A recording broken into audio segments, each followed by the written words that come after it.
Well, before we start a new year, we're looking back on this one. WDRB's Darby Beane walks us through the past 12 months, both filled with heartbreaking and heartwarming times. 2023, another year come and nearly gone. Stories across Kentuckiana, from the lighthearted, happy moments. It's just another great day to be in downtown Louisville. To unexpected tragedies. This is not okay. This has to change. All with significant impacts for our community. We now take a look back at some of the times that shaped what this year became.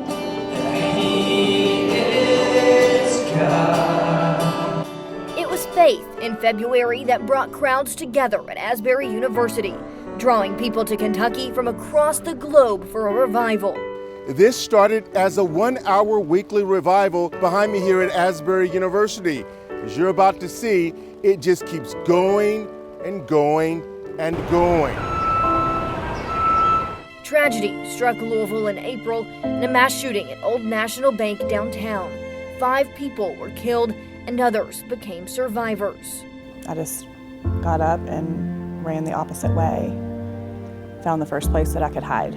For days, a memorial grew outside the bank steps. Flowers, hearts, and crosses lined the sidewalk as this community searched for healing. But there's a reason to look for hope and beauty and unity, and we see that here on display, and we see it elsewhere.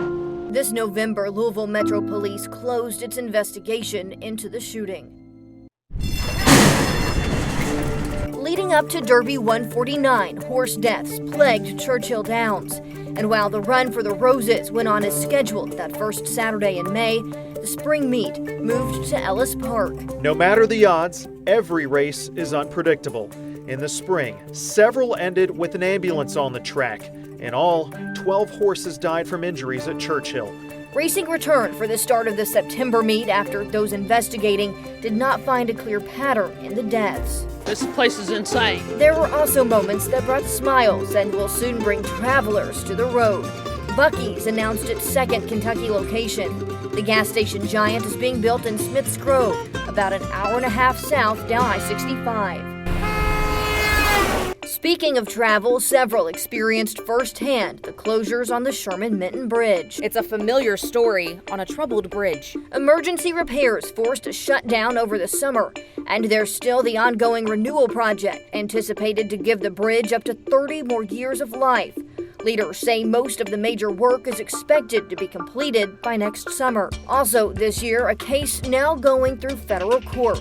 40 skulls, spinal cords, hip bones, and femurs found in James Knott's Mount Washington home, the FBI says. According to court documents, Knott bought human remains online using the alias of a serial killer. When the FBI asked Knott if anyone else was home, he responded, quote, "Only my dead friends." However, right now he is not charged with anything to do with the remains, but instead gun charges, accused of unlawfully having weapons with a prior conviction.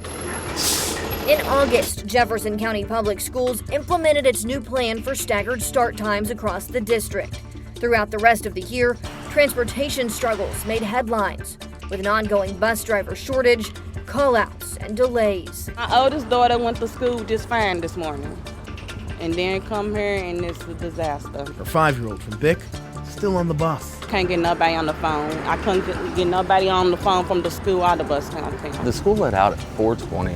And it was 9:15. Like, that's almost 5 hours. The school board will vote on transportation options for next school year in early 2024.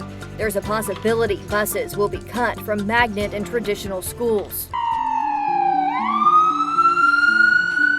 Turning to crime in the city, a woman was found chained in a Louisville home. Donna Wilson shared her story of survival with WDRB about what happened inside this house on Bowling Avenue and Dixie Highway near the Park Hill neighborhood. Her rescue was caught on camera, and the community reached out to help. Police have charged a man in the case.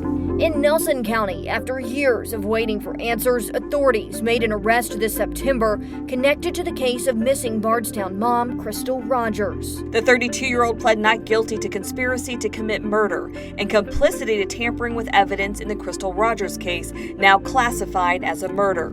Roger's former boyfriend, Brooks Houck, has also now been charged in connection to the case, as well as Joseph Lawson's father, Steve Lawson. And in Bullitt County this year, strangers were drawn to the doorstep of a home, turning it into a memorial for two little boys, just 6 and 9 years old. Their mother, Tiffany Lucas, is charged with their murders, accused of shooting and killing the children. They won't ever have the opportunity to finish elementary school, college, and be who they were supposed to be. Lucas will be back in court in January and again in March. It will likely be at that March hearing when a trial date is set. The pain of some moments still new. The joy in others brings a smile.